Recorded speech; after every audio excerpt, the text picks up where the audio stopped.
The story begins in the Australian surf and steel city of Newcastle in the early 1990s with two school friends. I just used to listen to Dad's and Mum's Black Sabbath records and Deep Purple records and stuff. Daniel Johns. Yeah, I just wanted to play guitar just because there was something to do and I wanted to be Richie Blackmore.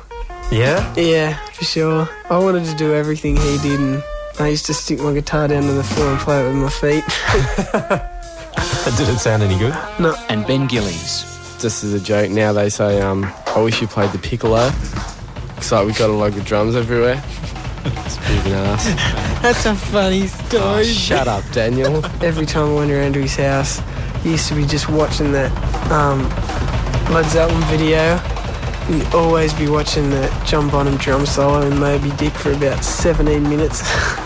And after a while, I'd just go, oh, Gilly, stop watching it, man. It was really annoying, but I guess it paid off because he's heaps better now. Together they jammed at Ben's place in the garage on guitar and drums. At Newcastle High, word got around, and in Year 7 they were invited to play a school concert. We didn't have a singer, and we just said someone's got to sing, and I don't know, somehow it ended up being me. I just sung with my face in the wall because I was too embarrassed to look out. We just felt like idiots. I didn't even really enjoy singing very much.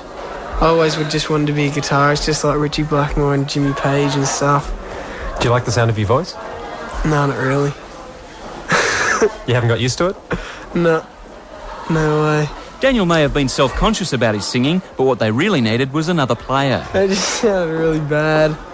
So, we got Chris. Were you friends with Chris? Yeah, but he didn't play an instrument. So he just said, oh, you should learn bass. We said, oh, okay. So he just got a bass, really cheap bass, and we just started playing in the garage and it sounded a bit better. With Chris Joannou, the band Innocent Criminals, as they called themselves then, was complete. I need to get out. There's something wrong around here.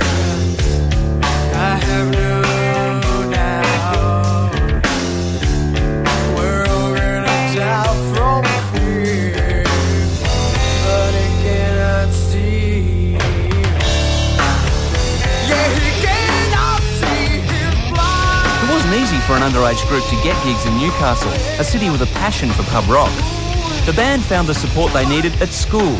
The headmaster, keen to encourage, helped set up lunchtime concerts and assisted with the hire of a sound system. Around this time, the band experimented further with the lineup. Yeah, we were a four-piece at one stage, but our rhythm guitarist went to England for like a year and a bit. We were just completely different by the time we got back. Is he jealous in any way, do you think? No, he's just normally just like he used to. He's in another band. He doesn't have a name yet, and he just plays guitar. And The band's taste in music was also changing. Deep Purple and Led Zeppelin faded to be replaced by Rollins, Tool, Pearl Jam and Helmet. Inspired, they began to write. One of their early songs was Tomorrow. we just had a jam in Ben's garage, and I just came up with the riff for the chorus, and Ben liked it, but I didn't really like it. And he kept ringing me and saying we should make a song of it, and I said, nah. Then finally made it into a song and just said, yeah, okay. There we go. So what do you think when you had finished it? Yeah, I liked it better, but I still didn't think it was the best. Word of the school band was spreading, and a story appeared in the local newspaper. The owner of Platinum Studios in Newcastle saw the report and contacted Innocent Criminals, offering them some free recording time.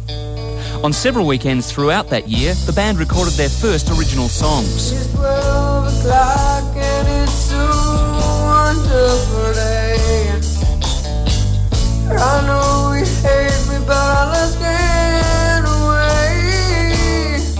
Mid-year, and SBS TV's Nomad program, together with Triple J, ran a write-in band competition called Pick Me. We didn't think we had any hope at all, because we'd entered competitions before and just lost.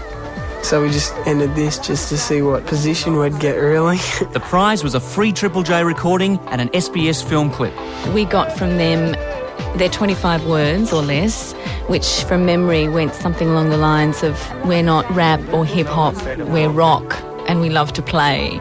And it was on a yellow piece of cardboard and green text to writing and very sort of cute. Nomad producer Tracy Hutchison was on the judging panel. Once we'd shortlisted on the strength of the 25 words, we then asked for demos of songs and got down to a handful of songs.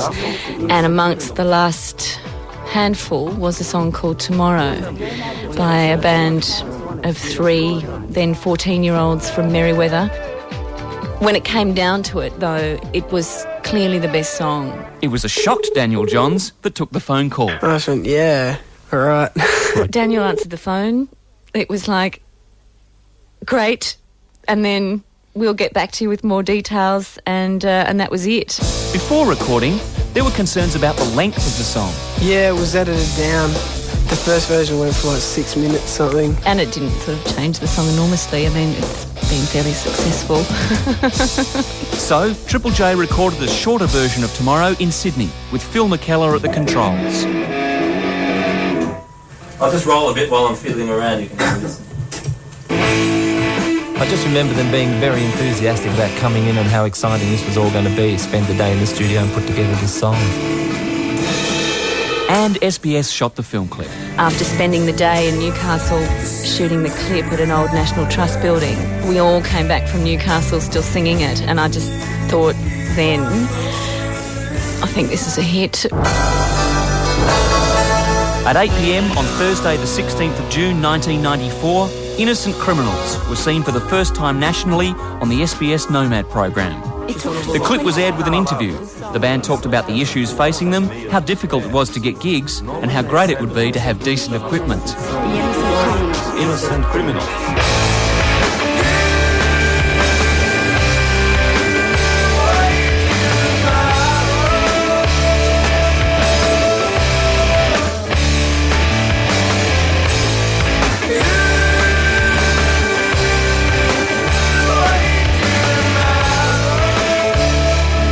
And it was terrific, and we all felt really proud and thought it was a great song and thought the band had great potential.